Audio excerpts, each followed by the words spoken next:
Sir, please carry on, sir. Okay, ma'am. So I hope my screen is visible to all of you.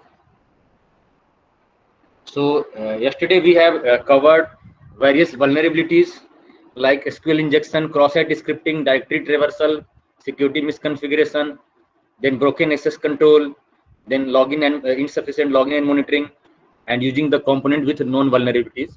So yesterday we have covered all these vulnerabilities. We have also seen the list of vulnerabilities which are available in OS top 10 list. So now we are going to discuss about the solutions first, and then we will also learn the DBWA platform, how to use it for practicing your DBAPT. So if you talk about solution, the first thing that are coming in our mind, that is, can our firewall protect ourselves, our website from this type of attack? So these are some common misnomers, or you can say myths, that if a website owner is thinking that he is having a firewall, so his website is protected. So that is not possible. Firewall cannot protect your website from this type of attacks. Again, if you are using encrypted data, if you are storing all the data in encrypted form, in that case also you cannot be protected from this type of website security attacks. If you are using intrusion detection system or intrusion prevention system, they are not going to help you. They cannot protect your website from these attacks. If you are having a strong privacy policy, then also it will not be going to protect you, right? Why they are not going to protect you? So you can have an idea. Suppose this is a snapshot of a network architecture. So you can see here the web server is available here, which is behind a firewall, which has been put behind the firewall in dematerialized zone, DM zone, dematerialized zone, where the resources are not having the public access, right? So we have put our website, our web server behind the firewall, and our database server behind the, again, another layer of firewall. So are they going to protect these from attacks? No. Why no? Because firewall is basically used to restrict the unauthorized access of resources which are available in your network. So you can restrict the access of your resource in your network by blocking that corresponding port in firewall, right? Suppose one services is running in your organization, in your local area network or virtual LAN, and if you want to protect it from outside, so you can block that port on which it is running. But it is not possible with the websites, because almost all the websites and all the web services also, they are only using these two specific port, that is 80 and 443. So can anyone tell me what is the purpose of using port 80? Why we use port 80?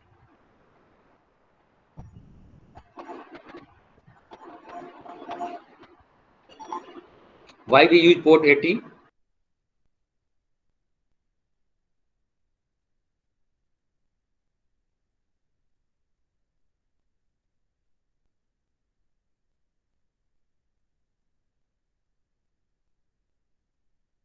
Yes, you are very right. Port 80 is basically used for HTTP, and port 443 is used for your HTTPS, that is secure HTTP with SSL. Yes, you are very right. Thank you. So if you block this port, then definitely your website will be protected. No one will be able to access your website. But is it a feasible solution? Is it a feasible solution? Because if you block the port, no one can access your website, and hence your website will be protected from these attacks. But then what is the meaning? What is the meaning of having the website? If no one is able to access your website, there is no meaning of having a website, because the purpose of having the website is to disseminate the information, right? So we cannot block these ports in our firewall. Even you can see that these all the web applications are application layer attack. So layer 1 to 6 of your network architecture solution, the security solutions of layer 1 to 6, they are not going to protect your website from this application layer attack. So that is why we have to think for some alternative. What is the alternative of that? How to protect our website? The single solution which is and feasible solution is to conduct the security audit of our website, right? So if you are having your website already running, if your website is if you are having a website already running, or you are just going to launch your website, so it is always recommended, if you are going to launch your website for the first time, you please get it security audited, and then you should host it for public. If you are having a website running, then it is also recommended to conduct your security audit for your website. So how to conduct the security audit, and what is the security audit process is? The security audit is a process of assessing all the security risks which are associated with a web application or any client server application which are running on your server, and they are having the exposure of internet. So suppose you are using Android mobile, if your college is having, or if your organization is having a mobile application, or your college is having a website, so both the software are a client server applications, and both of them are having the exposure of internet, so they can be target of this type of attacks. So you must conduct security audit for your all the software applications which are having this type of exposure. So this security audit process involves some planning, some steps, specific steps like planning, information gathering, vulnerability scanning, penetration testing, reporting, patching the vulnerabilities, and then certification, right? So let us see how to get your website security audited. So these are the steps which are involved. So in what you have to do in planning stage, if you want to conduct security audit for your website, firstly you have to finalize the auditors, right? Firstly you have to finalize the auditors, and what criteria you should use? What criteria you should use for finalizing? You can choose some auditors which are located nearby to your city, or which are easily accessible, right? So you have to find out the list of auditor. So you have to finalize some auditor first. So how to search for a auditor? So let me show you. So there is an organization called CertIn. There is an organization called CertIn, which is responsible for empanelment of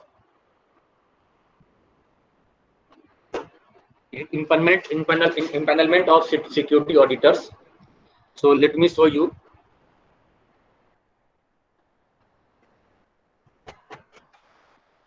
CertIn paneled auditors.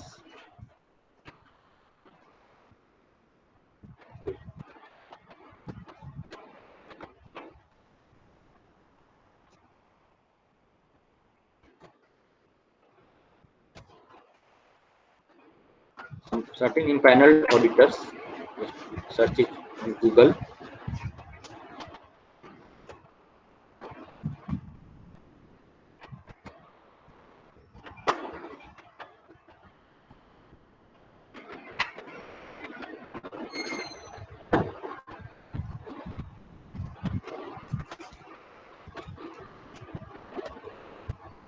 Sorry, this is not the document. Let me find the appropriate document. Yes, maybe like this one. No, that's not. CertIn panel security auditor list.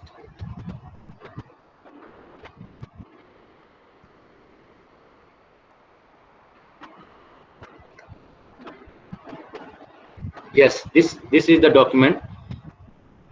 You can have this list. I'm going to paste this URL into chat box.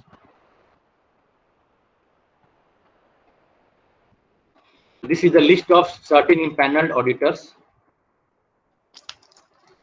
So by seeing this list, you can see there are approximately 55 or 56. Let me see how many auditors are there. 58. Total 58 companies which are impaneled by CERT-In. CERT-In is a government of India organization. I have already told you yesterday. CERT-In is used to impanel these auditors based on their expertise, their skill set, right, their reputation, right. So there are 58 currently impaneled security auditors are there. You can approach these auditors for conducting the security audit. So what you should do, you should finalize at least 10 auditors which are located near to your city or who are directly accessible. Once you have finalized the auditors, you can ask them to submit the proposal, or you can say bid quotations. You can ask from them. So to give the quotation, what the security auditors will demand, they will demand you to fill a questionnaire. What questionnaire they generally ask? Let me show you. If I am having,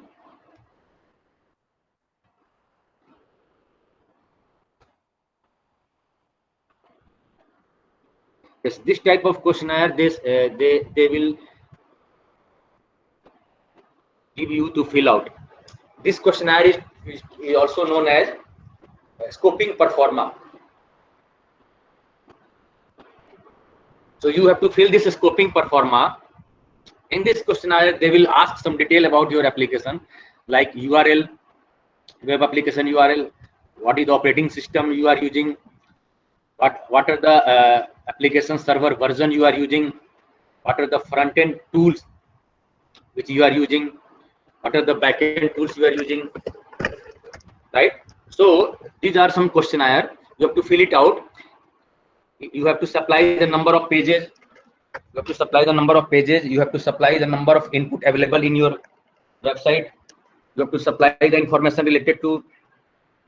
You have to supply the information of number of input forms available in your website, and based on this scoping performa, your auditor will release your auditor will able to tell you what are the budgetary what are the budget and what are the financial required to conduct the security audit, right?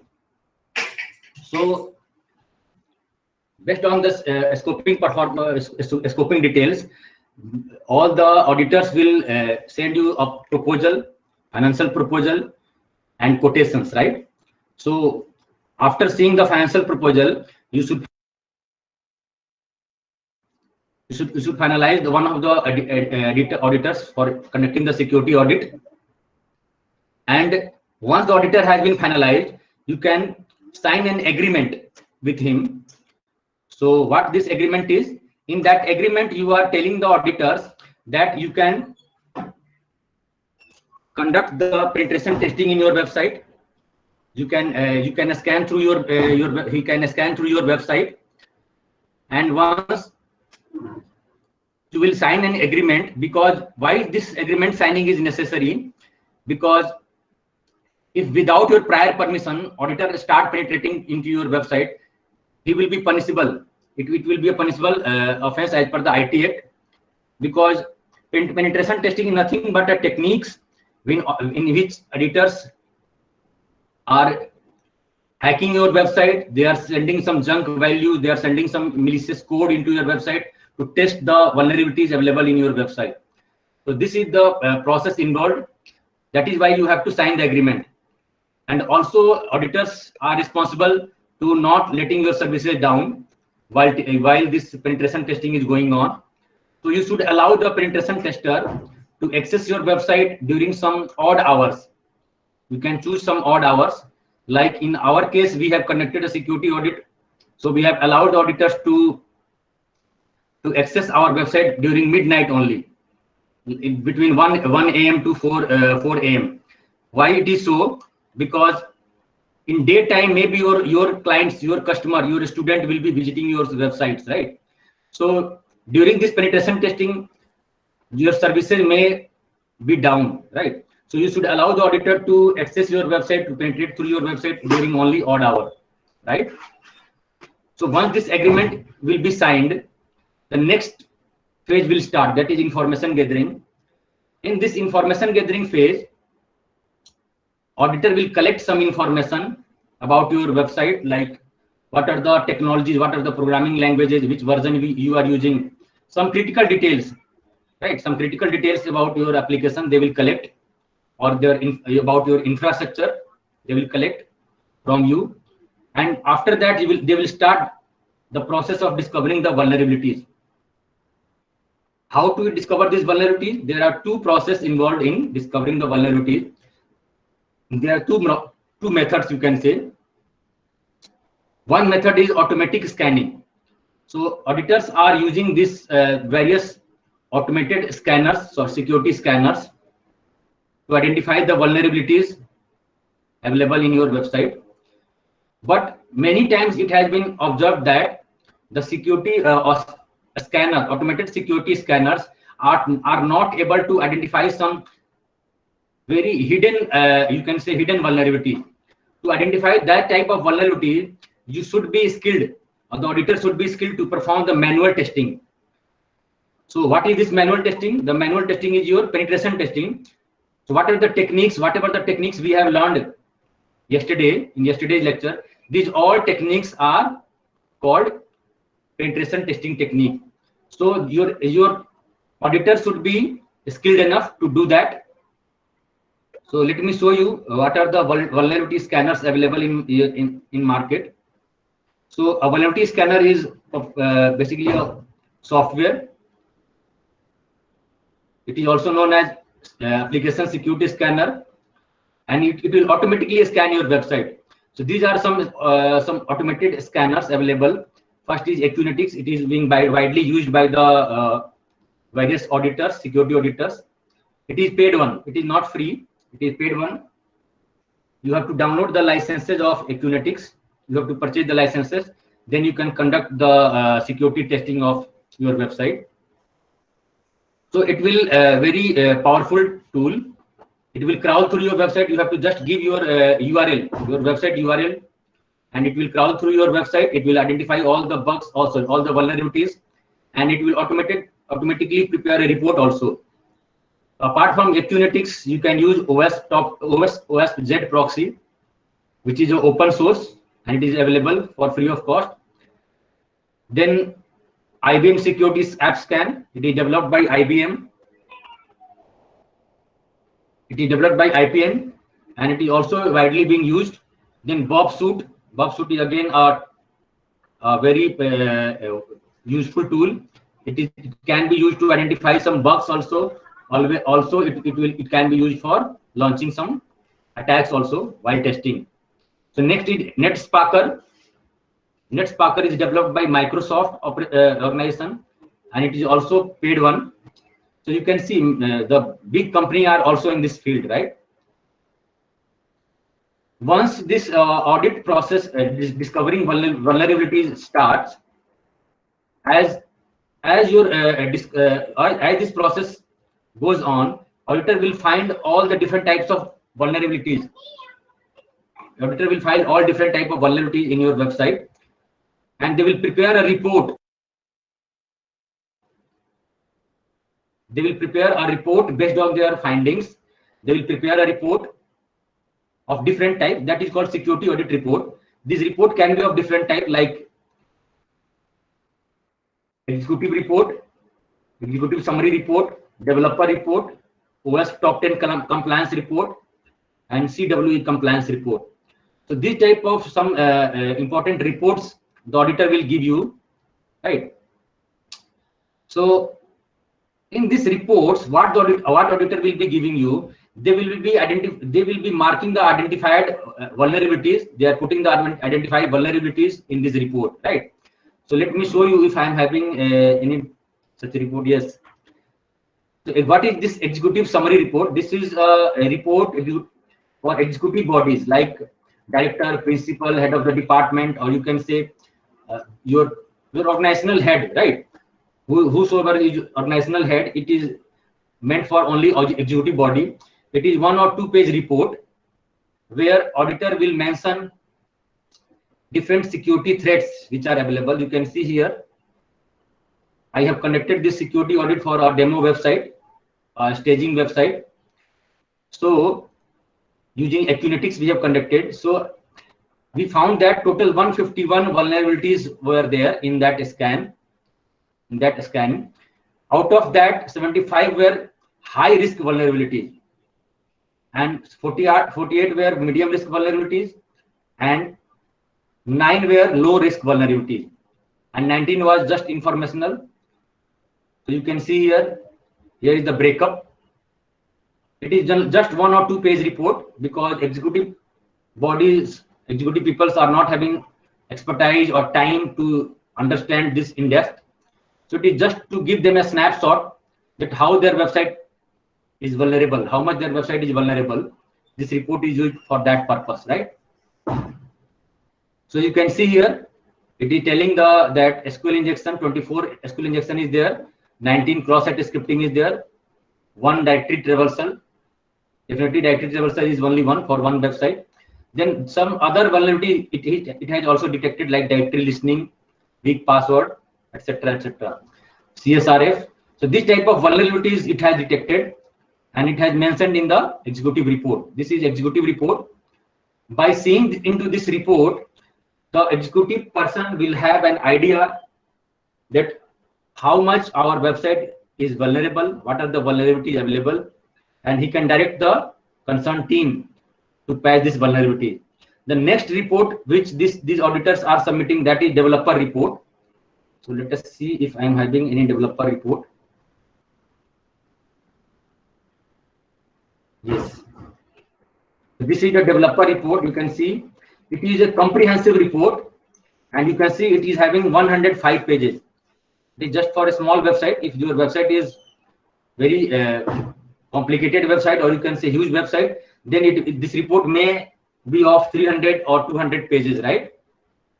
So in this developer report, the auditor not only gives the snapshot of vulnerability available, but it will also give the page wise detail, that in which pages these vulnerabilities are available, and also they will give some recommendation how to patch. If you scroll down, they will give some recommendation. See here, they have mentioned all the essential details how to cope up with these vulnerabilities, right? So by seeing this recommendation, the developer team or the website owner team, they can patch their vulnerability. So one thing it may be coming in your mind, that will the auditor resolve your or patch your vulnerabilities? No sir, not at all, right? Auditor will not going to patch your vulnerabilities. He will just going to let you know what are the vulnerabilities available in your website, right? So they are charging the money. They are charging money to just let you know what are the vulnerabilities. They are not going to patch the vulnerability. So it is your duty. It is your duty of your development team to patch these vulnerabilities, right? So you should be skilled enough. There is a question.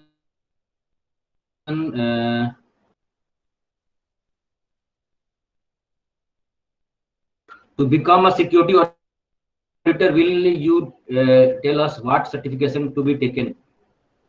Yes, sir. To become a security auditor, you have to get certification, ethical hacker, CEH, and all. And rest of the thing you will gain as you practice, right? So once the report has been released, so I was telling that the auditor will not going to patch your vulnerabilities. So for a small website, for 100 or 50 pages, 50 pages website, they would be charging approximately 1 lakh or 2 lakh rupees. So when we have connected a security audit for a website, it was a very small website, but the auditor has charged us approximately 1 lakh rupees, right? But for a huge website, they may be charging more than 2 lakh or 3 lakh rupees, right? Now you can think, if you go to the market and if you ask for website development, you can find many developers which can develop your website just for 5,000 or 3,000, sorry, or 10,000 money, right? So will it will it be worth it to develop your website from these unskilled developers in just 5,000 or 10,000, and then you have to pay for 1 lakh rupees for security audit? It is not recommended to get your website developed from these unskilled developers, right? So what should you do? You should hire a secure coder who knows the secure coding, who is having the knowledge about this type of vulnerabilities which can be available and how to cope up with this vulnerability. So once this report has been released, the next phase which begins, that is patching the vulnerabilities. It is again responsibility of your developer. It is responsibility of your developer team. Your developer team should be skilled enough to patch these vulnerabilities, right? They have to patch this vulnerability, and once the developer team patch all the vulnerabilities, they have to submit the website. They have to submit the website for reassessment, right? They have to submit the website for reassessment. So auditor will reassess your website. Auditor will reassess your website, and if any more finding he finds, he will again tell the developer team to patch this vulnerability. So the developer and the auditor will become, you can say, two sides of. Not audible? Am I audible? Can anyone tell me, am I audible? Yes, audible. Yes, sir, you are audible, sir. So ma'am, please check your, I think, audio setting. Thank you very much. So what your developer team has to do, they have to again patch this vulnerability. So it is not one round job. It may takes multiple rounds, right? So each time the developer will patch the vulnerability, they will submit the website to the auditor. They will reassess your website for the website's vulnerabilities. And if any new vulnerabilities they identify, they will let you know. They will revert back to please patch this vulnerability also. So this process will goes on until unless the auditor will get totally satisfied that now this website is not having any vulnerability, right? So once the website security auditor will be convinced that now this website is not having any vulnerabilities, he will issue a seal, or you can say certificate, security certificate he will issue. What this security certificate tells, it tells that the website is now 100% secure and no one can hack the website. So this certificate will look like this. Let me show you. It will look like this. So these are the some certification which are released by security auditors. So if you find this type of security certificate on any website, it means this website is secure. It means this website is secure, right? So have you ever seen this type of security certificate on any website? Yes, dear participant, please reply in the chat box. Sir, there is a question. So may I ask?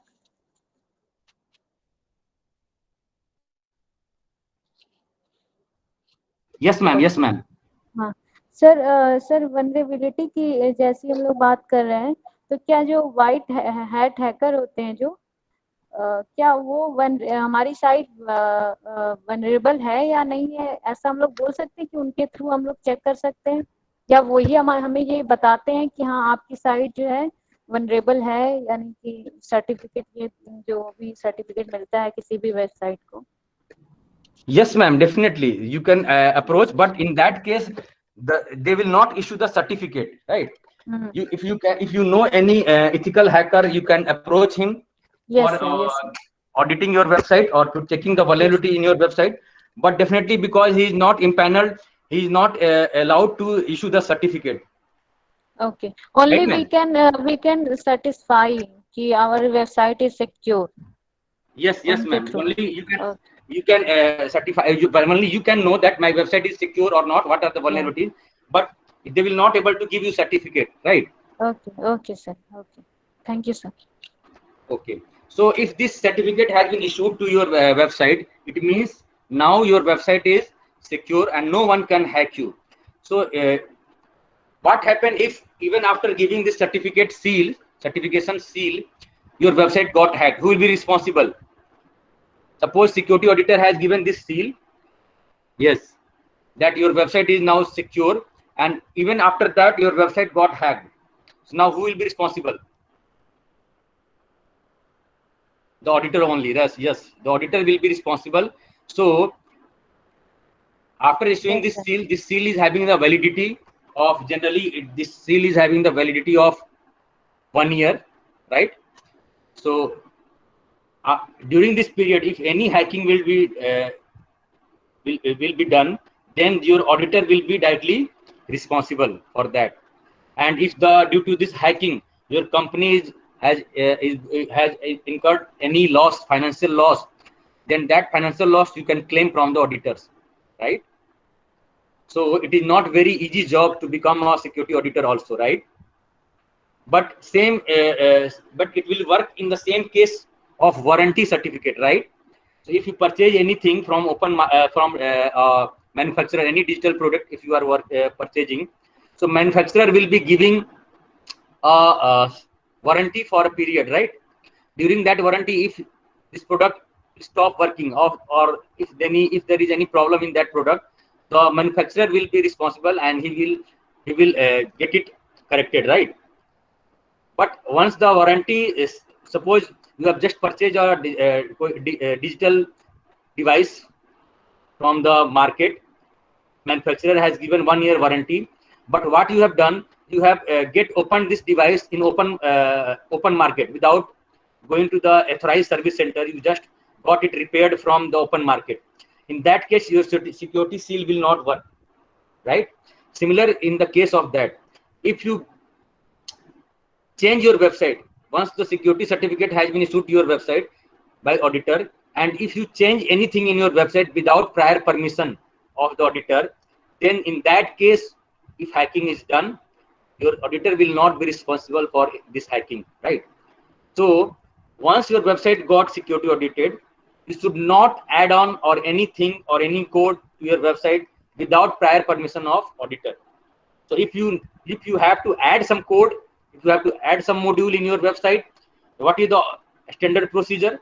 You have to approach the auditor. You have to tell him that, Mr. Auditor, I want to add this sort of code. I want to add this module in my website. Can you please test it? Can you please test it whether it is safe to add or not? So auditor will again check for that sort of code, and if he satisfies that yes, this code is safe to add in your website, he will allow you to add it. Even before adding your component, even after integrating your component, he will test in both the cases. And once the auditor will be satisfied, he will give you green signal. So these auditors are also very smart. What they are doing, whenever they are giving security certificate, they are calculating the hash for your website. You must be knowing the hash. What is hash? So why they are calculating the hash? Because how they come to know that you have added something in your website without their prior permission, right? So hash will work like a warranty seal, you can say seal, right? So once the auditor will issue you certificate, it will calculate a hash for your entire website, and if you add anything to your website without prior permission of the auditor, in that case the hash will not match. If you do any single change, any single character change in your website, the hash will not match, right? In that case, the auditor will not be responsible. So for that, what is the procedure? You have to approach the auditor. You have to let them know that you want to add something to your website. They again conduct security testing of your additional code. Once they will satisfy, they will give you green signal, and again they will calculate some hash for your modified website. So this is the entire process of your website security. I hope it is clear to all of you. So if you have any query, you can write in the chat box. Meanwhile, I'm going to let you know how to set up this DBWA. to practice this VAPT techniques, right? Rajesh Maurya ji is asking, what about the SSL based certification certified by domain provider by GoDaddy? Sir, they are just providing your the HTTPS SSL certificate. So yes, HTTPS will be helpful to prevent some of the attacks, right? That is why they are asking for SSL integration in your website. But it is not going to help you in to prevent from all the website, right? So definitely SSL is going to safeguard you from some of the attacks. That is why these domain providers are providing the additional facility of SSL, right? So let's move further. I'm going to close this PPT. So now, yesterday I have sent you a list of installation steps.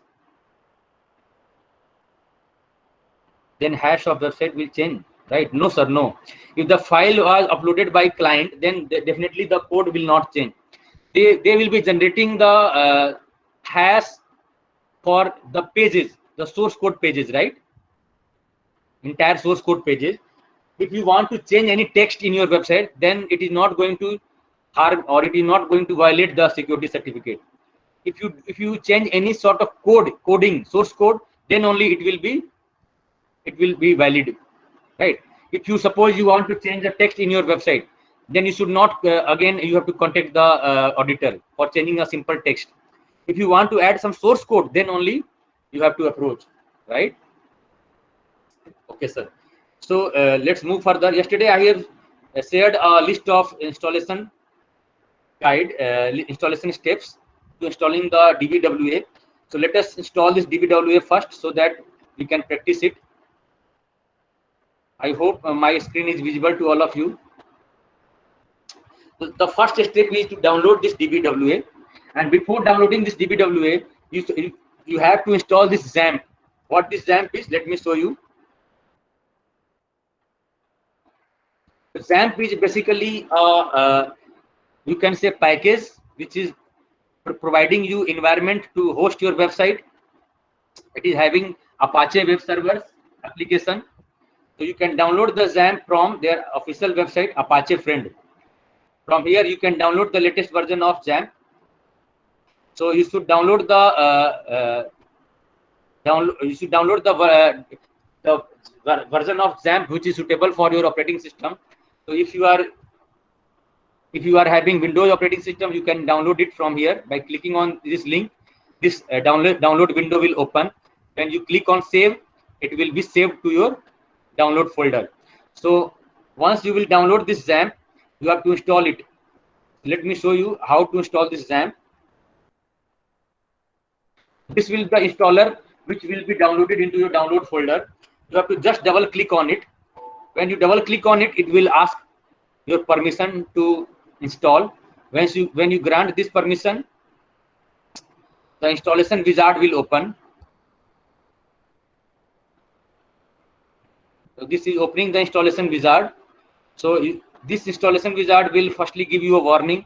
So please ignore this warning because they are asking for file permission, and you have to allow it, because without allowing a file permission, it will not be able to install. So you have to just click on next. It will be installed in your system. So I'm not going to proceed further because I have already installed XAMPP in my computer, and if I overwrite it, it will overwrite all my files, important files in that folder, right? So you have to just click on next. It will be installed. It is very easy to install the XAMPP in your system, right? So I'm terminating this process here only. Once your XAMPP will be installed, you will get a icon on your desktop like this. This is a XAMPP control panel. This is a XAMPP control panel icon, and you can start your XAMPP services by clicking on it, right? When you click on it, it will start the XAMPP control panel. In XAMPP control panel, you will find some services listed here. What are these services? Apache, MySQL, FileZilla, Mercury, and Tomcat, right? So we are going to work with only Apache and MySQL because Apache is a web server which is used to host any website, right? And MySQL is again a database server for with which we are going to interact. We are going to host our website, right? So you can start the services, you can stop here. The two buttons are already given here. You can start the services and stop the services. So many times it has been observed that some participant has told me in earlier FDPs that they are not able to install this XAMPP because they are getting some red text error in red text here. So what this error is, let me show you, because I'm Yes, not sir. in, I yes. have this problem in my laptop whenever I have installed. Okay, Yes, ma'am. sir. So let me show you the solution. Let me show you the solution, because whenever you install, it will give you error here in red color. What this red color error is, let me show you.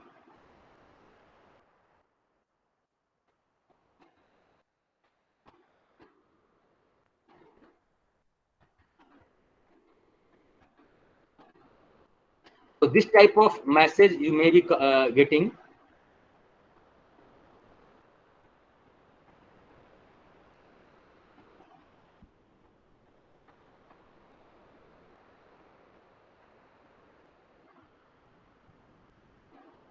Yes, this type of message you may be getting, right?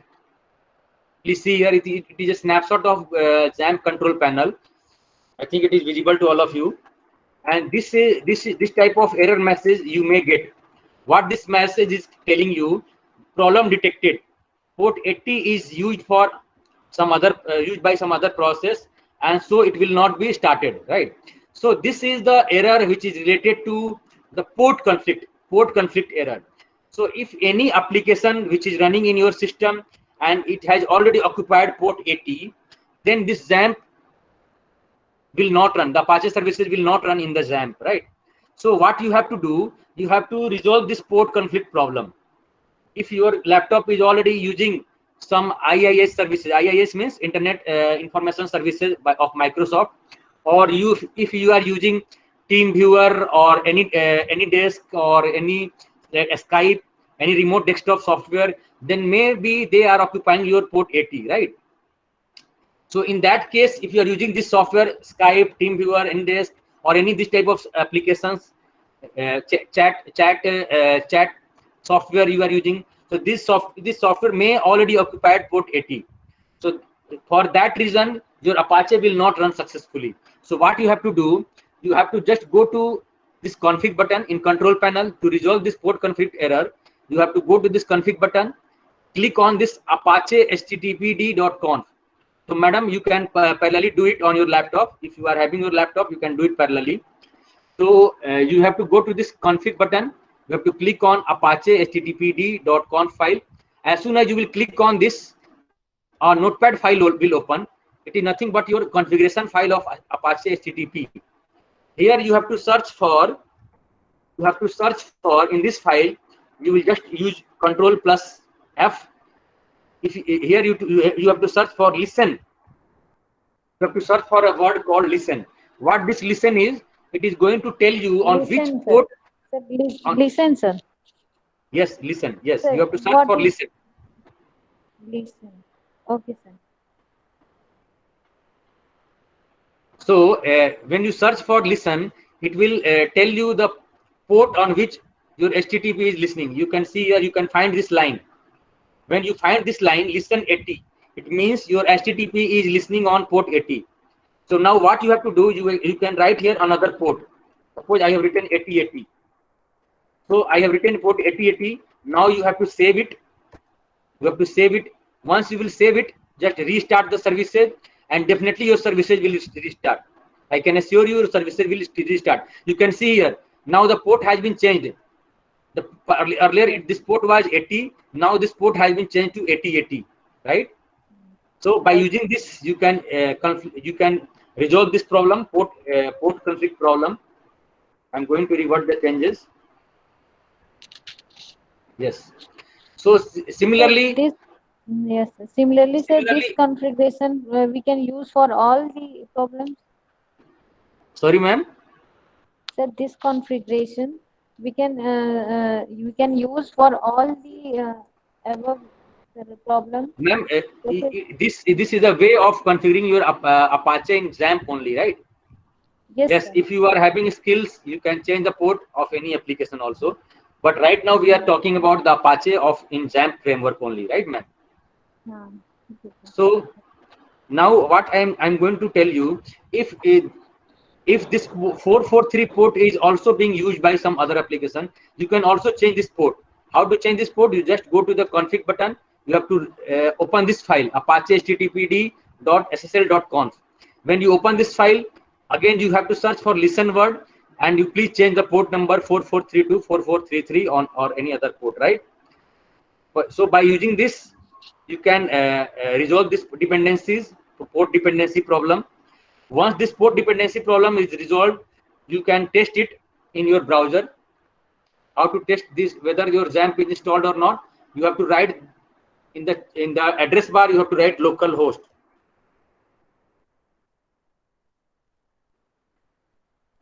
You have to write here localhost. When you click here, write here localhost and hit enter button, it will open this interface.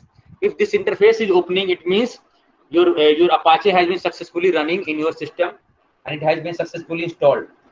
And then another thing, you have to test it whether the MySQL services are running or not. So to test your MySQL services, you click on this button, phpMyAdmin. When you click on phpMyAdmin, if this interface is coming, this phpMyAdmin is a very beautiful interface provided by XAMPP package to access your database. Because if this interface is you are not having, then you have to access your database manually through command prompt, right? So it is a very helpful interface using which you can access your database very easily, right? So now come to the your local host. Now your Apache has been successfully installed in your system, right? Now what we have to do, now we have to install the DVWA. So let's move to download. Let's move further and let me download the DVWA. I'm searching on Google, download DVWA. So here is the official website of DVWA, Time Vulnerable Web Application. You can download it. You can download this DVWA from their official website by clicking on this link. When you click on this link, this DVWA will automatically get downloaded. It will be asking you to download this zip file. I will press OK and it will be downloaded within a second, right? You can see I have just downloaded my DVWA here. So it is available here, right? In DVWA, what now you have to do? You have to extract it. So I'm going to, because it is a zip file, now I'm going to extract it. So I have extracted it here. When you open this folder, you will find another folder inside this, that is DVWA master. Inside this DVWA master, you will find the code file of this website. It is a complete website where you can perform the penetration testing attacks, right?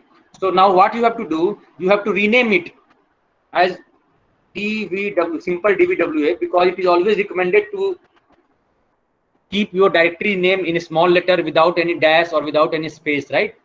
So you should keep it in a small letter. This folder is your DVWA website, right? So now what you have to do, you have to copy this DVWA and paste it to the root directory of Apache, because by pasting it into the root directory, you will be able to access it as a website.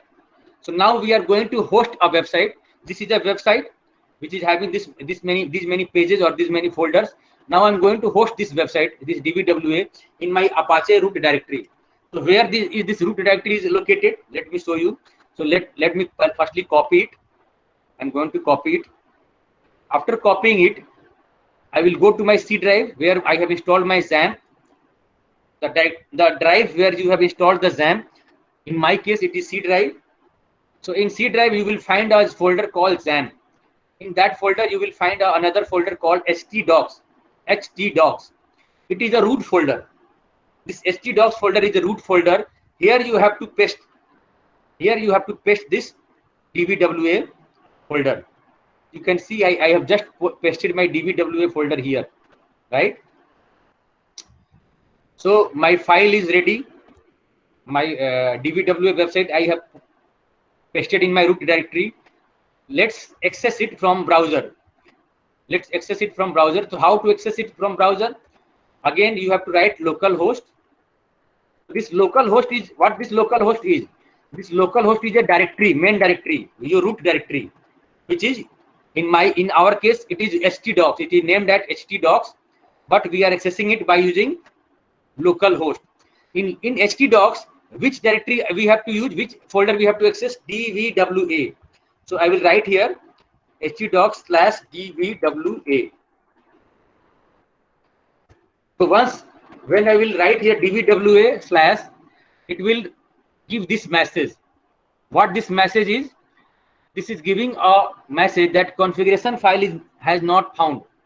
It has not found a configuration file, and it is also giving you help how to find this configuration file. It is telling us that copy the configuration inc.php.dist file into config inc.php. So it is also giving us a hint how to resolve this problem. So firstly, we have to go to this config folder. When first time you will open this dbwa, this error page will come. Why this error page is coming? Because the configuration file of your dbwa is not able to find. So we have to do? We have to just go to the root directory where we have just copied this dbwa. There we can open this dbwa, and then in dbwa you will find the config folder. This is the configuration folder where this file is located, config.inc.php.dist.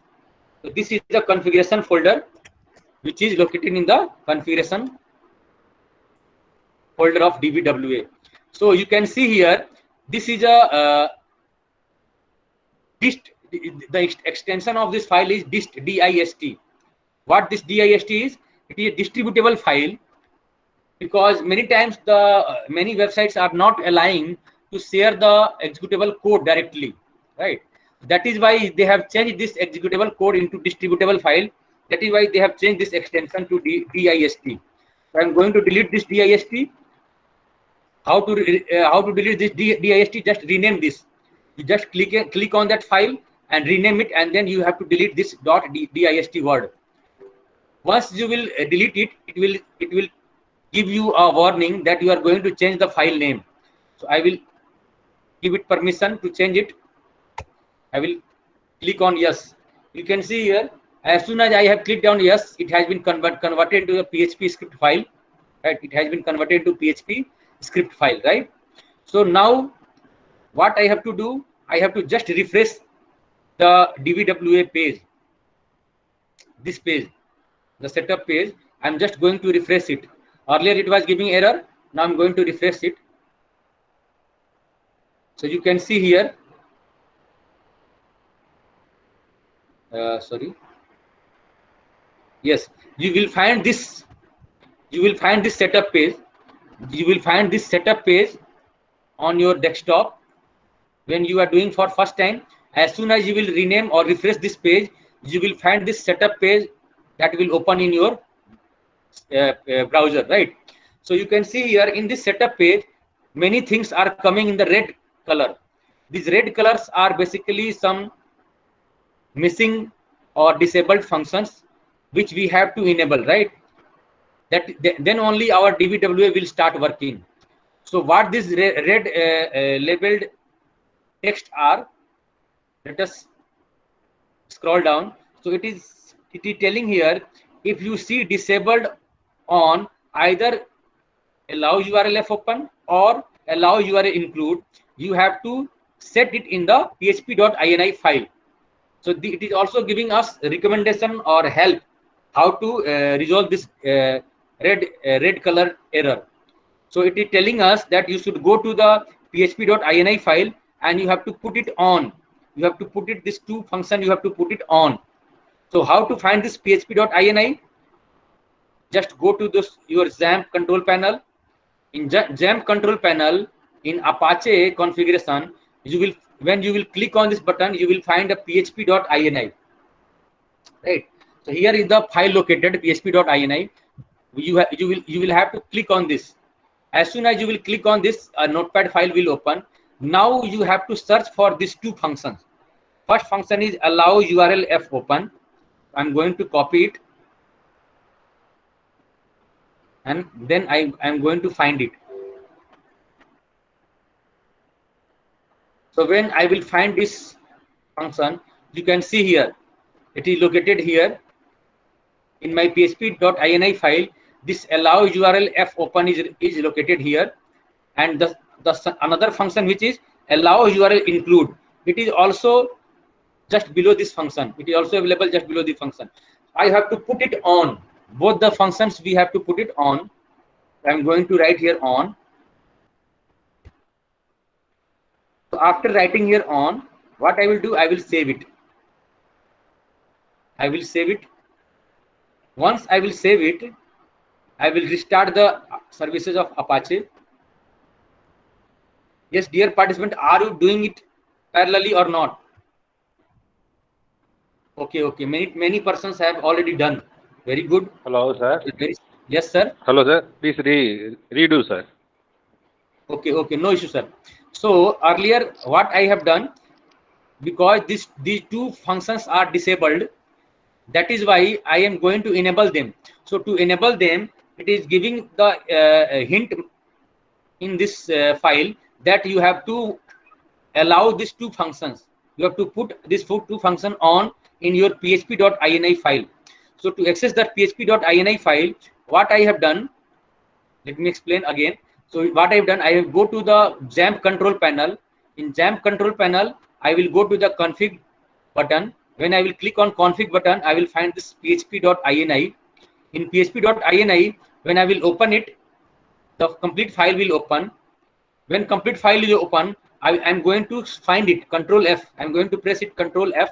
A find window will open. In my find window, I'm going to search for these two functions. Which two functions? Allow URL f open and allow URL include. I've just pasted it. I'm going to find it. When I will find this function, you can find this line in your notepad file. By default, it will be off. By default, it will be off. Now what we have to do, we have to turn it on. We have to turn it on. Similarly, the next function is allow URL include. So I will click on this allow URL include, where this line is located just below this allow URL f open. Now you have to put it also on. Earlier it was off. Now I have to put it on. When I have put it on, I have to save it. Once I will save it, I have to close this file. I have to restart the Apache services. Once I have restarted the Apache services, now we have to refresh this page again. Each time you are doing some changes, you please keep refreshing this page. So I'm going to refresh this page again. As soon as I have refreshed this page, you can see here this red level warning or error has went away. It is not present. It is not now okay. It has converted into the green. It is enabled. Right? You can see here both the red text has disappeared. Right? So now the another red message which is coming is that reCAPTCHA missing. What is this reCAPTCHA? Have you heard about CAPTCHA? Any participant, have you heard about CAPTCHA? What is CAPTCHA? Any participant, have you heard about CAPTCHA? Say image file. Image file. For security purpose. Which? Random generated image. Sir, which purpose it is being used? For which purpose? Security. Security. Okay, security for security purpose. To differentiate between humans and computers. Okay, very right, sir. It is used to stop the robotic operation. It is used to stop the robotic operation in your website, right? It is used to stop the robotic operation. What type of robotic operation? Suppose you have created an application form and you are inviting some application for any purpose. So suppose there is a hacker who intentionally want to make your service down. So what he will do, he will write an script, he will write an code, which that code will keep submitting the form again and again, right? So because a human being can enter a form at up to some limit. Suppose if I ask you to submit a form again and again, how much submit you can do within a second? Hardly you can do 1 or 2 submission per second. But this robotic operation can submit the form 100 or 1000 times per second, right? So by using this type of robotic operation, the services may be down. The hackers are using this type of robotic operations to make the services down. So to avoid this type of automatic submission of form, we use this CAPTCHA, because this CAPTCHA are some images which can only be read by the human. So robot cannot, the code cannot read this CAPTCHA, right? So that is why, to avoid this type of robotic operation, we use CAPTCHA, that until unless you will not write the correct CAPTCHA, the form will not be submitted. And it is used to prevent your form from the automatic operations. So that is, though we this DVWA experiments are not nothing to do with this CAPTCHA, but still they have made it mandatory to install the CAPTCHA in this DVWA, right? Because some advanced level it may be required, right? So let us configure this reCAPTCHA. To configure this reCAPTCHA, we have to get this reCAPTCHA keys. There are 2 reCAPTCHA keys. One is public and another is private, right? So Renuka ma'am, you are telling no audio. Am I audible? Yes, sir. Audible. So ma'am, please check your audio setting. Okay. Thank you, sir. So now we are going to collect the CAPTCHA. So how to collect the CAPTCHA? Yesterday I have given you an installation guide. In that installation guide, I have given the link of creating the CAPTCHA. So Google is providing free reCAPTCHA. You can download the reCAPTCHA from here. I have just entered the that link which I have given you. When I will open this link, this page will open. If you have already logged into your Gmail account, this page will open. If you have not logged into your Gmail account, it will ask you to log into your Gmail account, right? So it is necessary to have the Gmail account to get this Google free reCAPTCHA keys, right? So how to create this reCAPTCHA? So when this page will open, you have to write the label. In label, you can write anything. My website or my DVWA, Then you have to select the reCAPTCHA version 2. In reCAPTCHA version, you have to select I am not a robot. I am not a robot, you have to select. Then it is asking for domain. You can generate this reCAPTCHA parallelly with me, along with me. So in reCAPTCHA type, you have to select the reCAPTCHA version 2. I am not a robot. Then domain, you have to write, you can write here localhost. You can write here localhost, right? In localhost, after writing the localhost, you can accept the terms and condition and you can submit here. When you submit here, when you click on submit, it will be generating a reCAPTCHA for me. So now the reCAPTCHA has been generated for my DVWA website, and you will get two keys. One is public key and another is private key. This site key is a public key and this secret key is your private key. These are the 2 keys which are associated with this reCAPTCHA, validation of reCAPTCHA. Now I'm going to use this reCAPTCHA keys in my DVWA. So is it okay with all of you?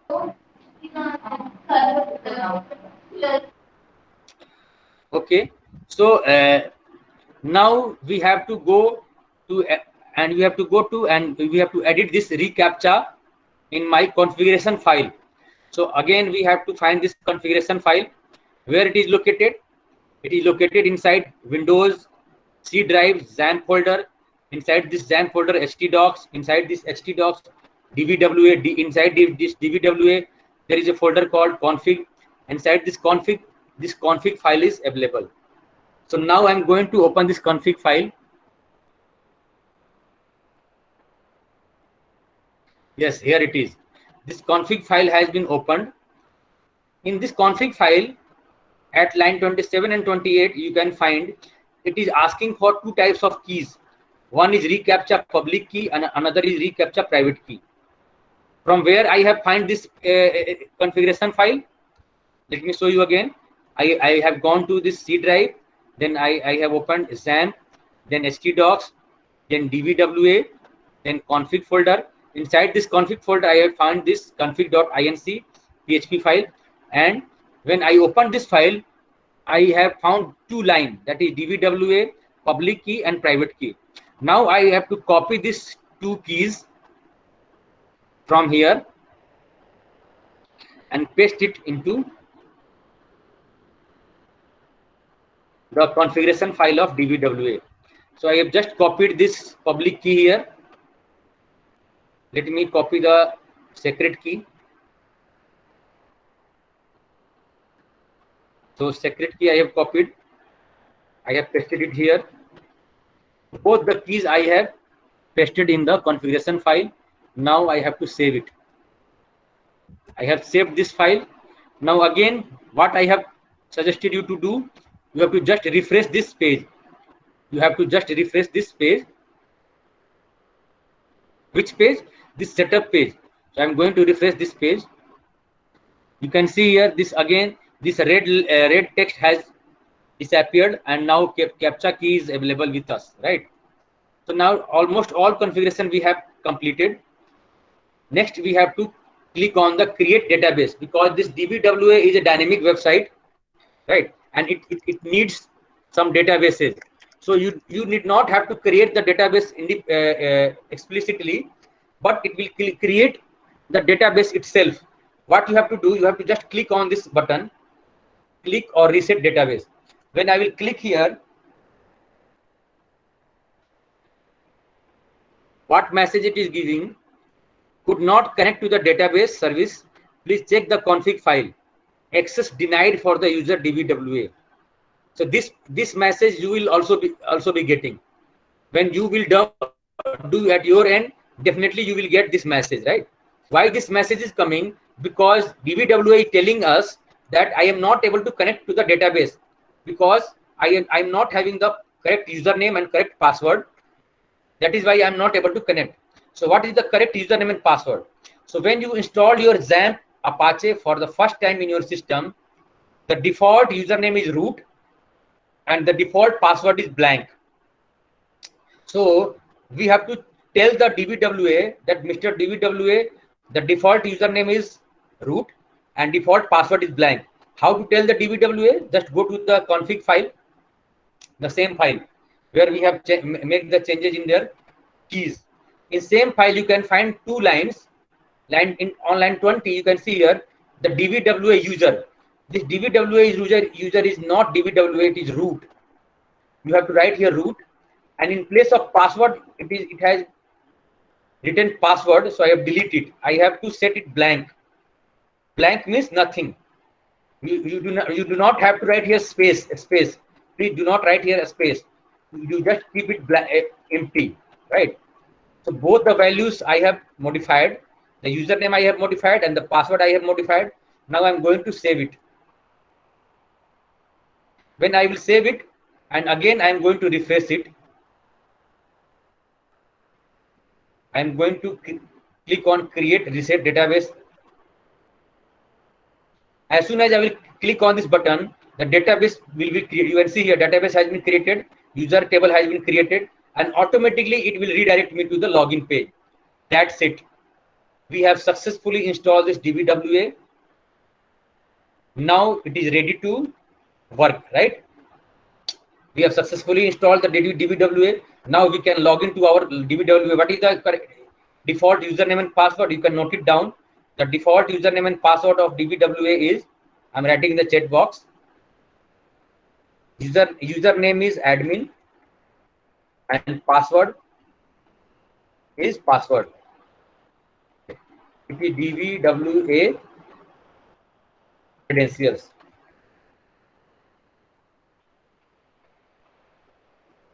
DBWA credentials is admin and password is password, right? So here I have to write admin. The password field I have to write password. PASSWORD. Yes, it is working. So now we have successfully installed this DBWA and it is working fine on my system. Now we can perform any, we can learn any attacks, right? So I'm going to show you some few attacks here. Rest of attacks you can practice. I will give you the list of video recordings which I am having, because it is not possible for me to perform all these attacks. And we have already learned yesterday's lecture. I have already taught you that how to perform different types of attack. So you can try out here also. So I'm going to perform some unique attack here in DBWA. So what first you have to do? The first thing you have to do is you have to set the security level to low. How to set the security level to low? You have to click on this DBWA security tab. Once you will click on this DBWA security tab, it will ask you to set the security level. When you go to set the security level, you find that there are different security level available: low, medium, high, impossible. So you are a beginner, you are just a learner in this initial stage, so you have to select this low. If you are a certified ethical hacker, you are a skilled auditor, you are a skilled hacker, you can play with the impossible or high level of security also. But right now we are working with low level, so we have to select this low level and you have to submit it. So one thing you should keep in mind, if while working with DBWA your attack is not performing, then the single reason is that you have not set the security level to low. So it is always necessary, whenever you log into your DBWA, each time you have to set this DBWA security at equal to low. Each time you have to set it low whenever you are log into your system, right? So each time you have to set it low. Once you will set it low, now you are ready to do some attacks. So let us start. So the first attack they have kept here, that is brute force attack. So can anyone tell me what is this brute force attack?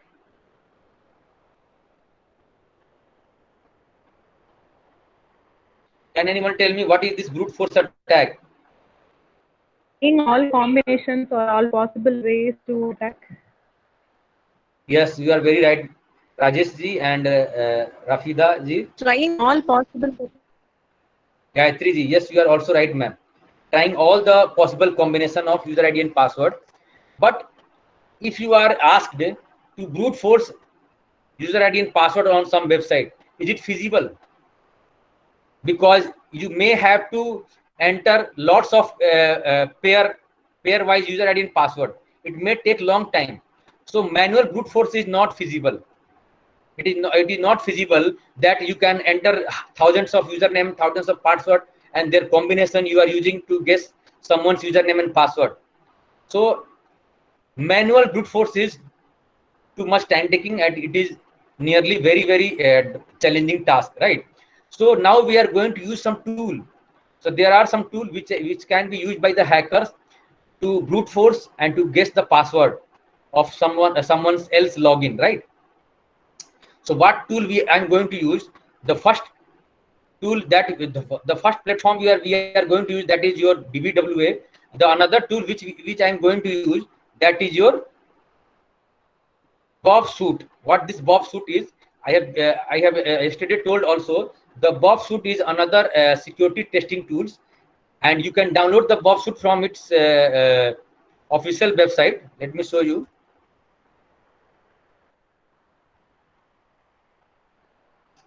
The port figure. This port figure portal is the official portal of this Bob Suit.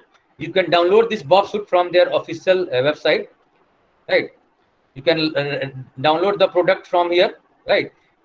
They are also giving some trial version. They are also giving some trial version for security learners, and the paid version is also there. So by logging to his account, this account, you can download this Bob Suit, and the academic version is free. The academic version of this brute force is free. Academic version is, that means community version. This community edition is free of cost. You can download this Bob Suit community edition, and it will work fine.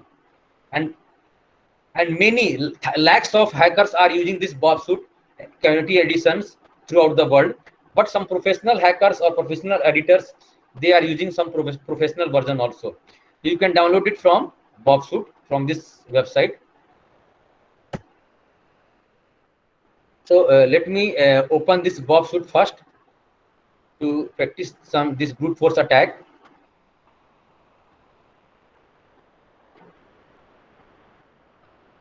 Sorry, here is this Bob Suit.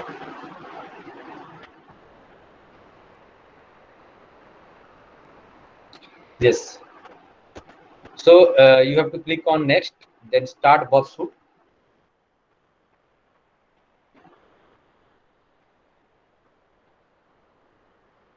Yes, your Bob Suit has been started. So now come back to the DVWA, where we want to perform this brute force attack.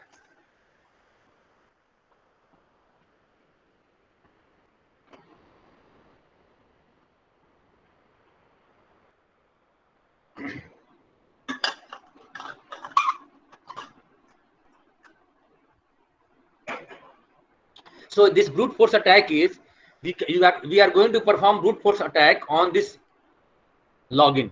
So what this login is, if I want to log in with admin, and password is password. When I will try to log in, it is, my login was successful, and it is telling me welcome to the password protected area. I don't know how it is opened.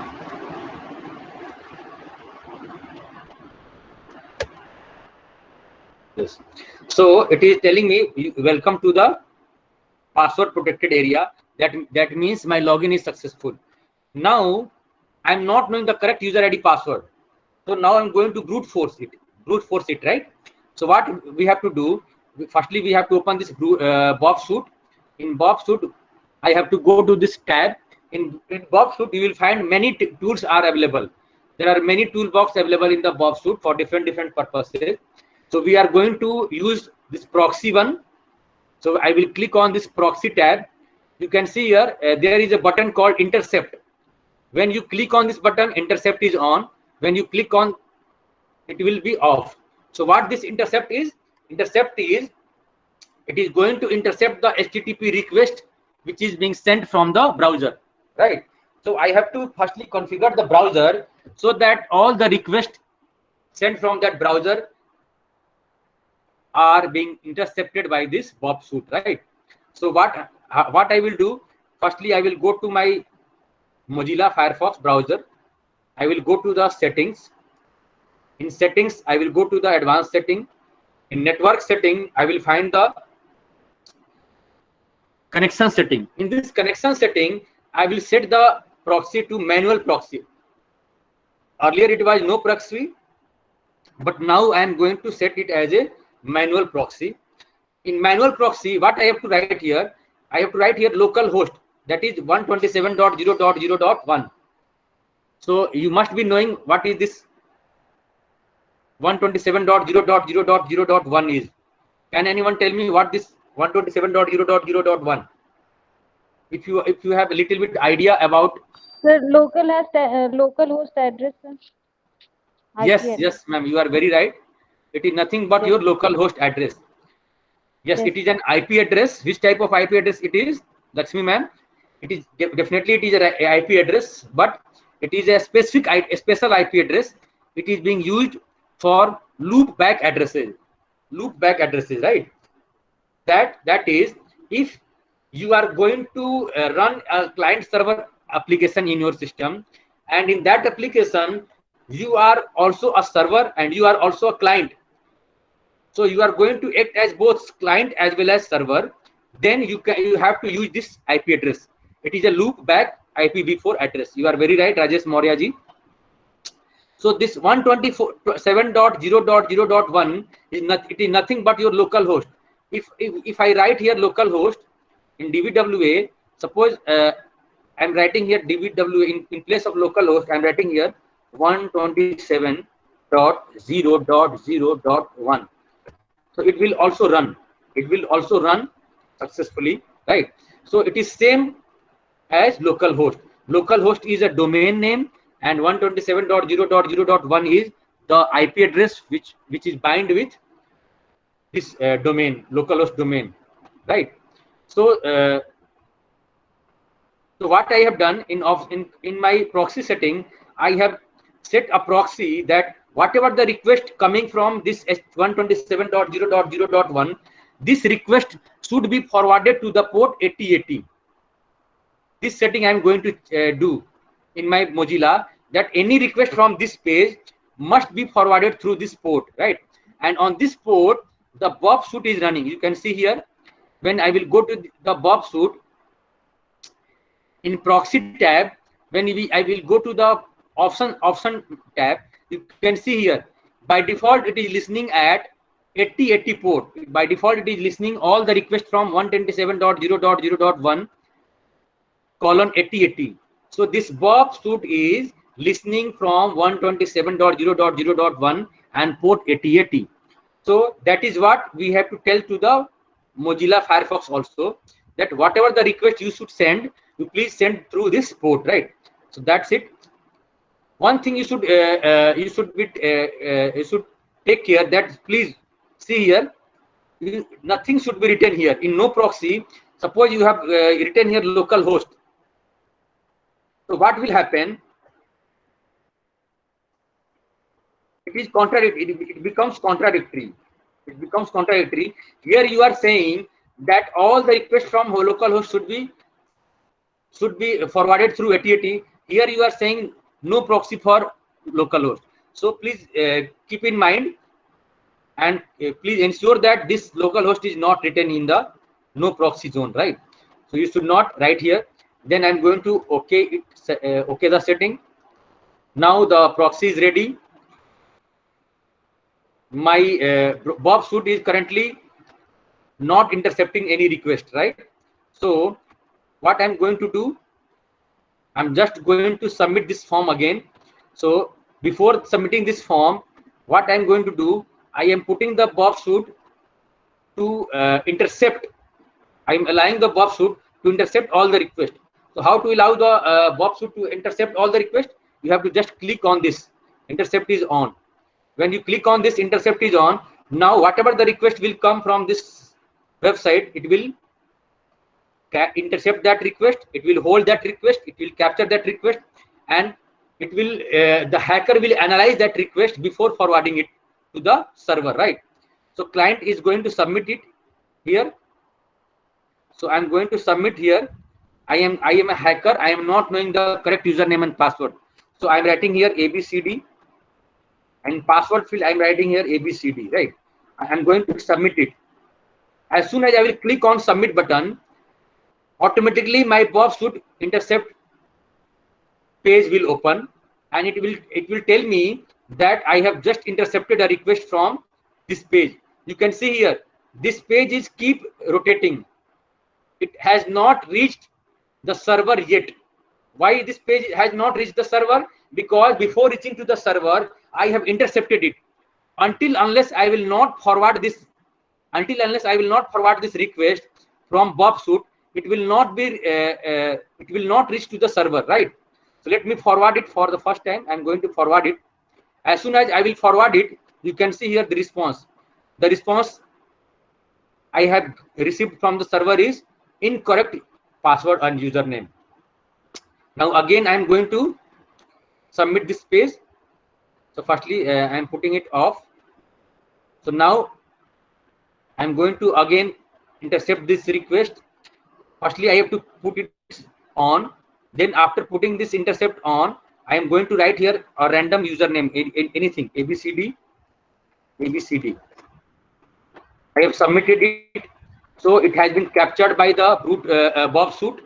Now with the help of Bob suit, I am going to guess the password, correct username and password, by doing the brute force attack. So how this Bob suit will perform brute force attack? Let me show you. So now you have to right click on this and send this code to the intruder module. So you will get an option when you right click on it, you will get an option to send it to the intruder. When I will send it to the intruder, this intruder tab will be highlighted. In intruder tab, when I will go to this position tab, I will get this request. Whatever the request I have forwarded from proxy to intruder, this request is available here. Now what we have to do, we can see here some of the characters are enclosed by this $sign. What these characters are? The username I have supplied, the password I have supplied, the form name, the login form name, and whatever the data has been submitted on that form, that has been captured by this Bob suit. Now hacker can alter this request. So now I'm going to alter this request. Firstly, I will going to clear it. Why I'm going to clear it? Because there are 6 fields it has captured. 1, 2, 3, 4, 5, 6. 6 different parameters it has captured, but only on 2 parameters we have to work, and that 2 parameters are username and password. We do not have to work upon these all parameters. So what I will do, I will clear it here. I will click on clear. So I will, as soon as I will click on clear, all the $sign will disappear. Now I am going to select only 2 parameters on which I want to work. So firstly I will select this username, that is ABCD. I will add this $sign here. Then password I am going to select, because the second parameters on which I want to brute force, that is password. I am going to add it. So we have done with 80% of the job. Now we have selected the parameters on which we are going to perform the brute force attack, right? The next thing which you have to do, that you have to select the payload. What this payload is, you have to give some set of username and password, right? So suppose you have prepared some well-known, you have prepared some collection of well-known username and some well-known password, right? So because it is manually, it is not possible to check one by one each username, each collected username with each collected password. It is manually not possible to perform this brute force pairwise after selecting one username and one password from a huge list of username and password. So you can, if you search on Google, you will find many files are available which are having thousands of default username and password available in their files. You can download that files, right? So in same case, I am going to tell the Bob suit some of the default username which I am knowing, but I'm not knowing the correct one. So I'm telling it. Firstly, I will going to select the first field. The first field which I'm going to select is, so firstly I have to select the this cluster bomb. The first field which I am going to select is, that is username. What this username can be, I'm giving some hint to the Bob suit. It can be administrator.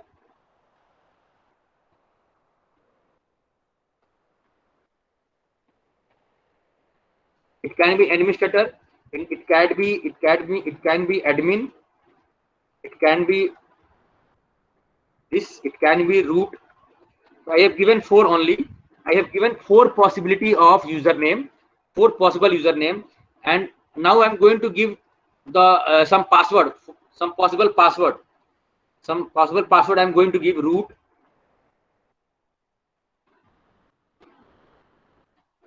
password,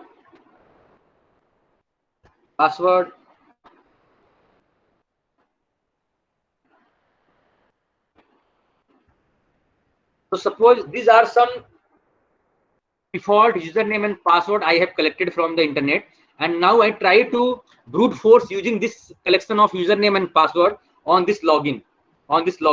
So what I will do, I will select the I will go to the position tab, I will select the cluster bomb, and now after giving this payload, I will click on start attack. As soon as I will click on start attack,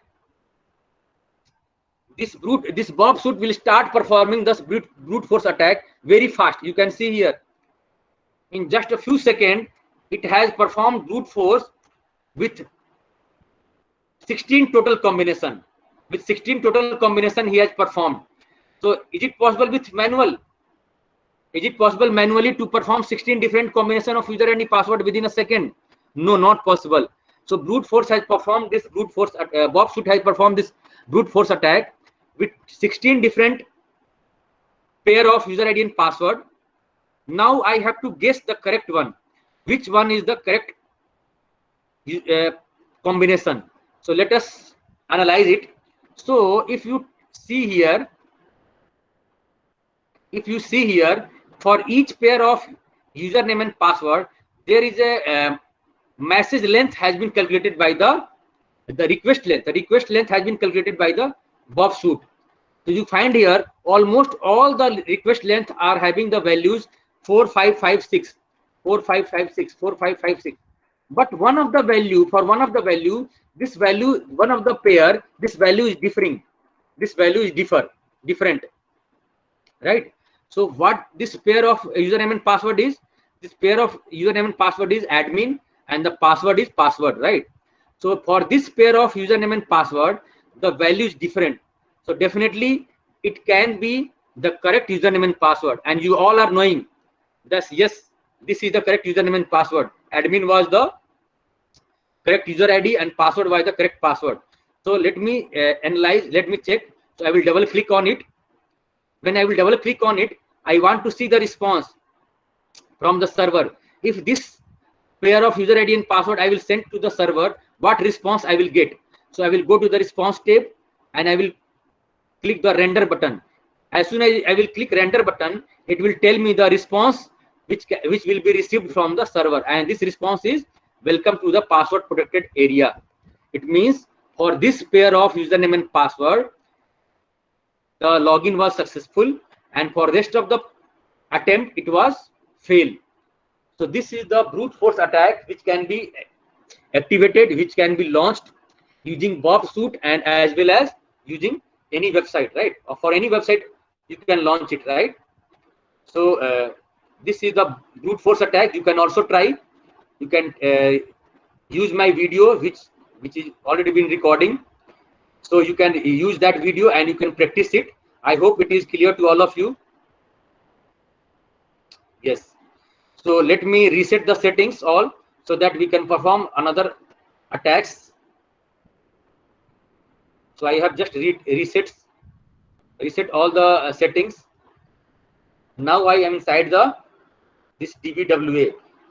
So I hope the brute force attack you have learned, you will be able to practice, right? So I'm going to close this Bob suit. Now let's move further. What are the other penetration attacks? What are the other penetration testing attacks we can use?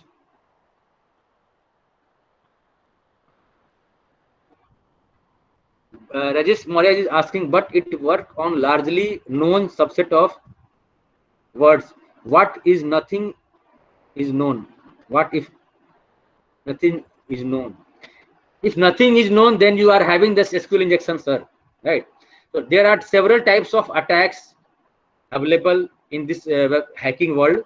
So there are different attacks. There are different weapons available with the hackers, and they are trying different weapons to hack the systems, right? Okay, so let's move further. So now I'm going to perform some SQL injection.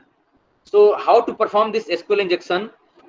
Let me show you, and what else we can do. So yesterday we have seen using SQL injection, we can hack someone profile by using 1 = 1 or quote double dash single dash double dash space single dash by commenting. So there are some techniques which can be used for this SQL injection. So but apart from hacking someone account, I can do many things with this SQL injection. So let me show you what else we can do with SQL injection. So there are some sort of payload code. Payload in hacking world, we used to say this injection code payloads. So I'm going to use some payload. So I will share this payload with you also to practice it. So the first payload is you have to check whether the field on which you are going to perform SQL injection is vulnerable or not. So to test whether a field is vulnerable or not, what you have to do, you have to just write here single quote. When you click single quote, and if the page is giving error, it means this website is vulnerable. It means this website is vulnerable to SQL injection, and you can try some hacking on this website, right? So let's try some hacking. So the next payload is order by.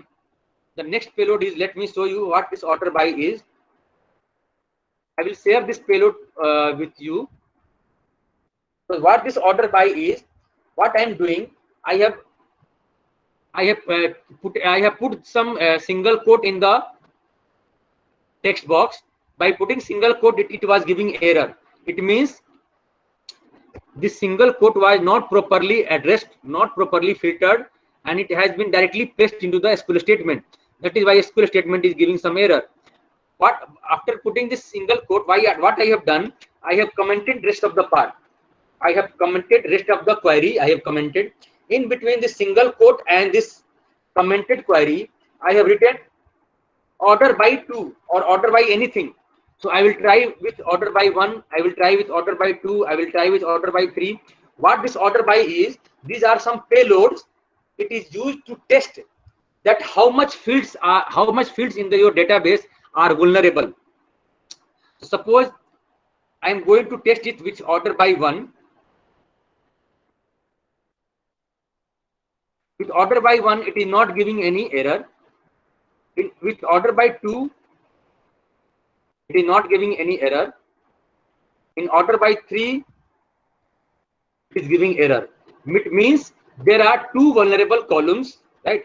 There are two vulnerable columns on which we can target, right? So what I'm going to do now, I'm going to perform some more payloads. The another payload which is being used is union select. So how this union select will work, let me show you. This union select is single quote space union select, or here you have to write the value of column. So I'm going to write here, because I have already identified that there are two columns which are vulnerable in this database. So I'm going to write here 1, 2. I'm going to write here 1, 2. So when I will submit it, it is telling me yes, there are two columns. First column is first name, and the second column is second name, surname. So it is fetching the details of persons which are available in the DBWA database. Let me show you the structure of DBWA database. So here is the DBWA database. In DBWA database, you can find it is a user table where there are two columns, first name and last name. And this query, the query which we are exploiting, this query is accessing only these two columns, column 1 and column 2. It is only accessing this two column 1 and column 2. That is why it has given error for value 3, right? So now I am going to use this union select. So now with the help of union select, I am knowing that the first column is first name and the last column is the second column is last name, surname. So now I am in place of this value, in place of this column value, I am going to insert some payload, and using that payload I can retrieve many confidential information, very restricted information like username, like password, like number of databases, number of tables. So let me show you how it will work. So now I'm going to use this union select. In place of any of this number, either 1 or 2, I'm going to write some payload. These are some payload. I'm going to copy and paste this payload in place of this 2. In place of this 2, I have written this payload. So what this payload is, let me show you what this payload is, how it will work. I'm in place of 2, I'm going to put this payload and I'm going to submit it. You can see when I have tried with this payload, it is giving me complete name of all the databases available in your website server. So yesterday I have already told you that with the help of SQL injection, by sitting in Chandigarh only, I can able to know that how many databases are there in the JNTU website. In JNTU website server, how many different databases are there? So you can see here in my web server, how many databases are there? 1, 2, 3, 4, 5, 6, 7 databases are there. Audit, DBWA, informational schema, and these all databases name are visible here. You can see here. So this SQL is not only limited to know someone user and ID and password. With the help of this SQL injection, I can retrieve very critical information from the server. So I have just retrieved the information about different databases which are available on the web server. Though these databases are not related to this application.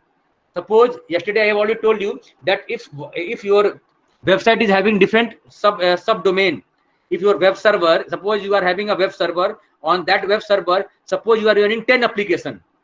You are running 10 different applications, like your college website, like your college ERP, like your account system, like your HR management system. Suppose on single server you are running different applications. So all the applications may have different databases. So if any of your application is vulnerable, using that vulnerability, I can get the snapshot of all the databases, all the applications databases, right? So let me try some other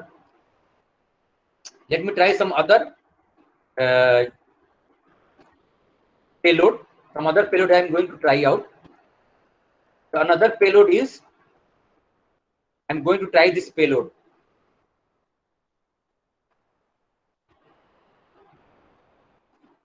When I will submit, you can see it has given me complete snapshot and with serial number. With serial number, it is giving me the name of all the databases, that is informational schema, audit, MySQL, all the databases name they are giving. It is giving. It is just like the earlier one. Let me try some other some other payload. Now I'm going to use this payload.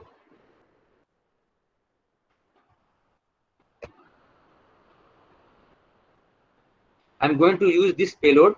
What this payload is going to do, just see here. Yes, it has shown it has told me the name of the database or name of the table also with which this application is working. Suppose I am browsing your website, and by using this I can able to know that which specific table this application is interacting. So it has told me that there are two tables, that is guestbook and user. You can see here in this DBWA there are two tables. One is user and another is guestbook. So it has retrieved the name of table also, the name of table. Earlier it has given me the name of database, but now it has given me the name of table also, right? It has given me the table also. Let me try some another payload. So now I'm going to use this payload.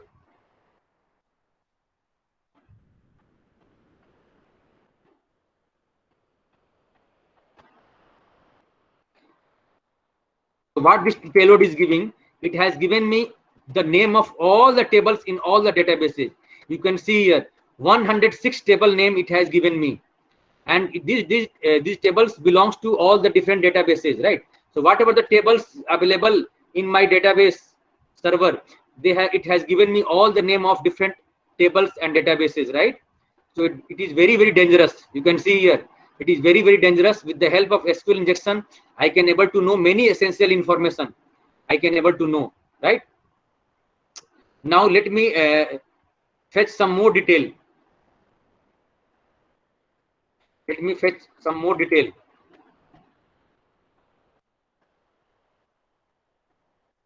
So now I'm going to write some different payload. It is a little bit technical, so you can also perform. So see here, now it has returned the value of the entries available in the database. You can see here, it has returned me the first name, last name, and username. You can see here in the users, these are the users available. Admin in the first name, admin is the last name, and username is admin. Similarly, I can retrieve the password also. Suppose I want to retrieve password. What I will do? Let me show you. If I want to retrieve password also,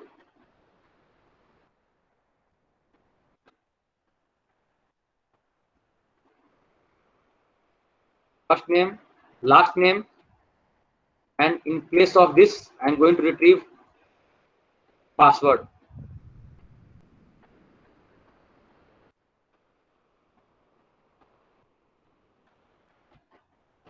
Password.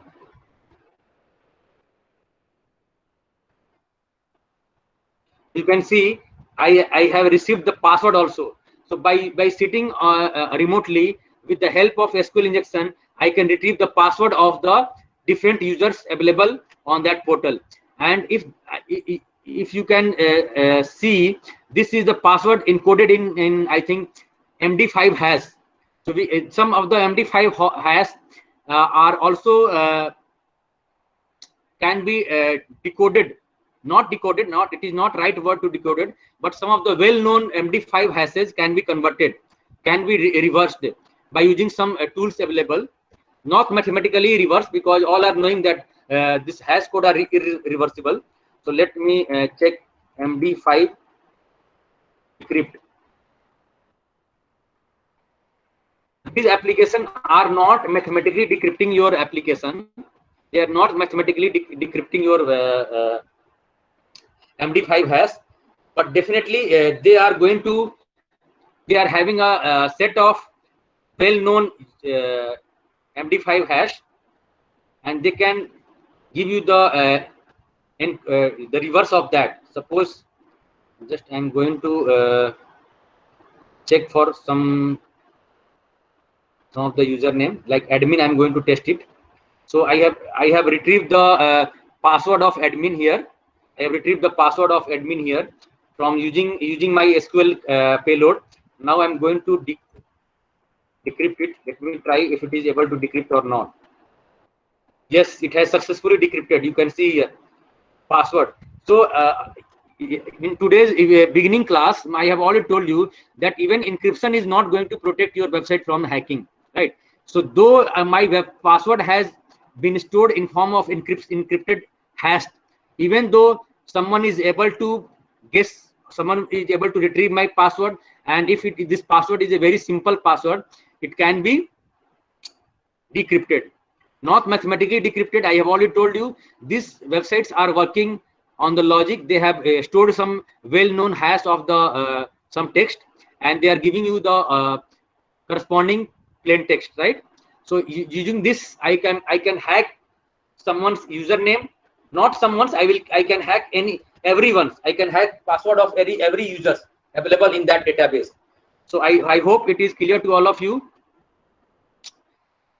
So similarly, we can try many things apart from this SQL injection. We can try this XSS also here. XSS also. So suppose I'm going to give some, going to write some here, something image script here. Suppose I am going to write some alert here. In that alert, I have written some image path. So how to know that this website is how to know that this website is vulnerable of XSS reflected attack? You can see here, whatever I'm writing here, when I will submit, it is reflecting my name here. So whenever you see this type of application where you are writing your name and it is after submission, it is displaying your response, then that website may be vulnerable to this reflected accesses. So you can do many things with this. You can write any script here. Let me show you if I'm having any script. Yes, let me try this script.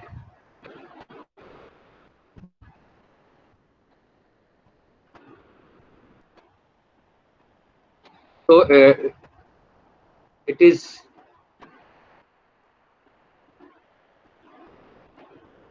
giving me a pop-up message also. In place of writing my name, suppose I have given this script, I have written this script. What this script is, it is just a small JavaScript. I have written alert function and I have written here I hacked. So whenever I am submitting it, it is giving me a pop-up message. It is giving me a pop-up message that you have hacked. It means this site is vulnerable of reflected accesses. Not only it is limited to this giving a pop-up message. You can display someone image also. Suppose I have taken a faculty image from our website.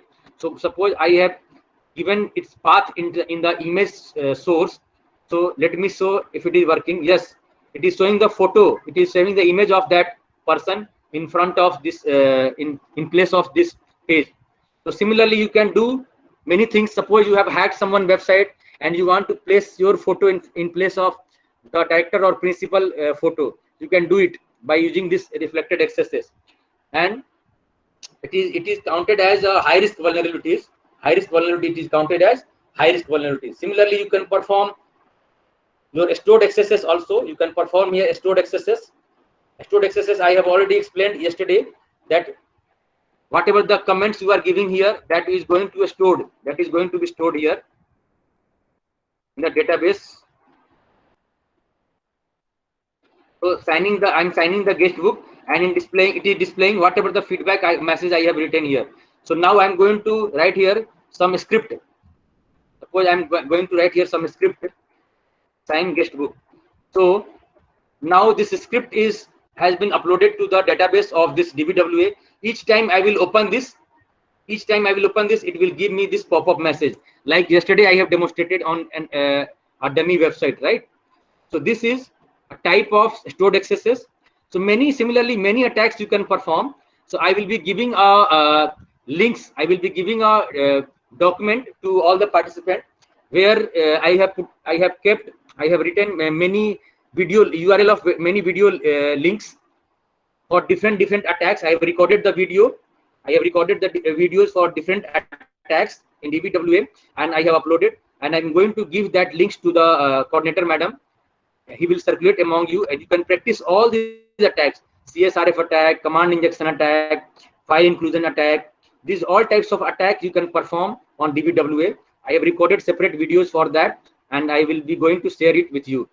So I hope you have enjoyed this session. It is all about DBWA and penetration testing technique on DBWA. So if you have any query, you can ask.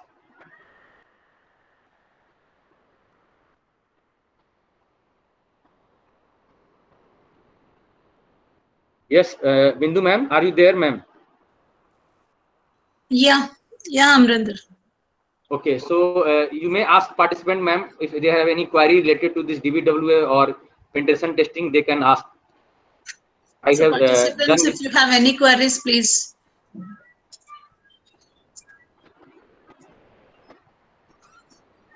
I think there is no query from the participants. So you please install this DBWA and perform these attacks on this DBWA so that you can have a hands-on over that. And by even if you practice this DBWA, you can appear in the ethical hacking certification course, certified ethical hacking course you can attempt for. If you got proper practice on this DBWA, you can attempt for that certification. So there is a query in the chat box. What is the difference between Bob Suite Community and other version? Yeah, there are some limitation. I have shown you, let me show you.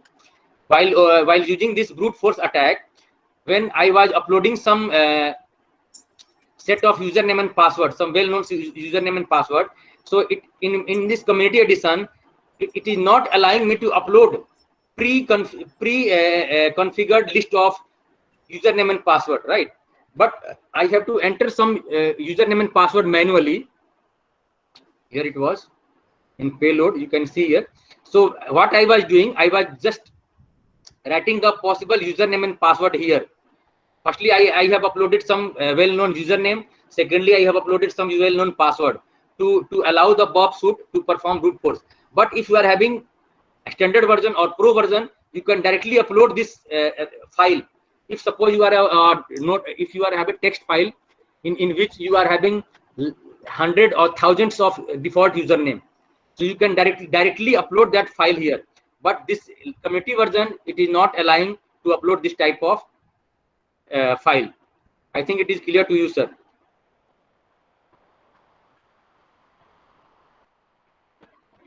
Please get these resources for practice, including yes, sir. I will be giving the script. All the script I will be giving. Yes, sir. The PPT I have already shared. The PPT I have already shared with the ma'am, and in that PPT, all the slides are available. Yesterday's one and today's one also, and I will also be giving some script file also and some video URL. So I hope there is no doubts at the participant end. So we can can I wind up, ma'am? Yeah, Amarendra, thank you very much. It was a very interactive and a very useful session for all the participants. A very informative session, and hope all the participants have enjoyed this particular session. And they'll be working on it. They'll be practicing it, I think so. And then only this FDP will be successful if at all the participants can deliver this to their students. I hope all the participants will do that. And it's really a wonderful session. Thank you, Amarendra. Thank you very much, ma'am. I'm someone is asking for contact detail, so I'm writing in the chat box. You can get it from the chat box. So I'm giving my email and mobile number.